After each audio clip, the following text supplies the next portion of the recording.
En Mucuiché, comisaría de Abalá, 6 cocineras tradicionales elaboran el tamal milpero, creación que ofrecen en su restaurante comunitario Cottage Hanal, que en español significa vengan a comer, cuyo menú tiene amplia variedad de antojitos de la gastronomía yucateca. La creación la realizaron con la asesoría del profesor investigador Osvaldo Gómez.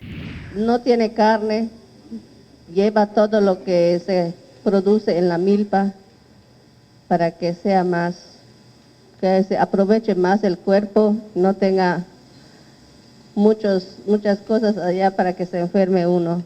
El tamal, que se elabora en hoja de elote, tiene 2 variedades, una dulce y otra salada. La primera se elabora con fruta de la temporada de la región y la segunda con hojas y productos de la milpa, que no revelaron porque es una receta secreta.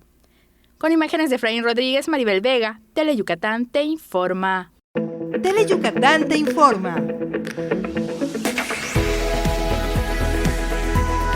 Lunes a viernes, 8 de la noche. Síguenos.